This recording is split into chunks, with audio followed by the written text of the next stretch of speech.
So if we go back to 1967, since then, 23 head coaches have come and gone if we're counting interim coaches here for the Toronto Maple Leafs.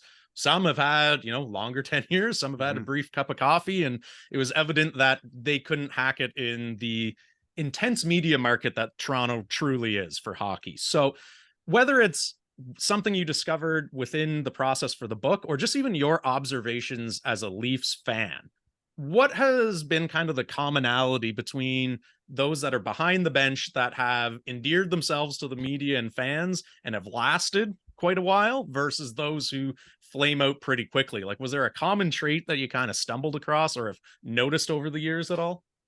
Yeah, I mean, like, because you think of like, to your point, like how many coaches have come, throughout the years, and like, I think even like if you were to ask a Leaf fan that question right now, who's one of the first Leaf coaches that comes to mind, or who was your favorite coach? Like, I think a common denominator for a lot of fans would be like Pat Quinn.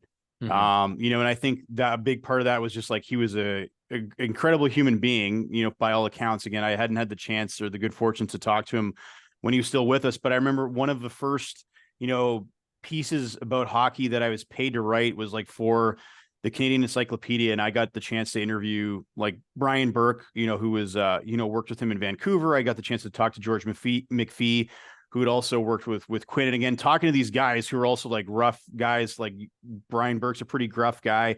George McPhee, could still probably knock your block off if you got him in the wrong mood. But like these were two, tough guys and Quinn was a tough guy, but like the way that they spoke about him was just like this was a very special person. I think the impact that he had, on the lives of his players, both on and off the ice, I think is one of the reasons why he was so beloved by his players and by the fan base.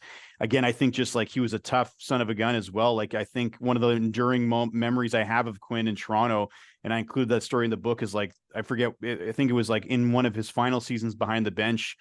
He's got two shiners, right? And he's not like at this point, he's obviously not a spring chicken, but he's taking pucks and sticks to the face in practice. He takes a puck to the face in a preseason game against the Red Wings, but he still gets out there with like these two big shiners under his eyes, and he's behind the bench because like that's just the type of guy that he was, right? Like he was tough on the ice. He's also best remembered for like knocking Bobby Orr out of that game against the Bruins. I think the 1969 playoffs, and like he had to get escorted out of the building by the police because the Boston fans wanted to murder him because at that time they thought you've just taken out our star player. Or ended up coming back and it was fine. And they made up, behind the scenes and they became friends, later in their lives. But like, I think for a player like that or like a coach like that to have, I think not only have spent time with the Leafs as a player, but had a reputation, throughout the league as as a tough player. But I think also to have that, that gentle sensibility behind him as well. Like he was known as the big Irishman, but he might have been a big guy, but like he was still, I think, had time for everybody and was just that type of coach and that type of player. So I think for me, because he coached during my Leafs fandom, like I remember him and I appreciate what he did, not only in Toronto, but the other clubs that he was with. Like that's somebody who looms large for me. And there are a few Quinn stories. But I think that's one is I think just like the common denominator would be like earning, the respect of the players and also the fans, because you can go back in history and you look at coaches like Punch Olmec and like didn't have that relationship with his players, didn't have that relationship with the fans and the owners at times.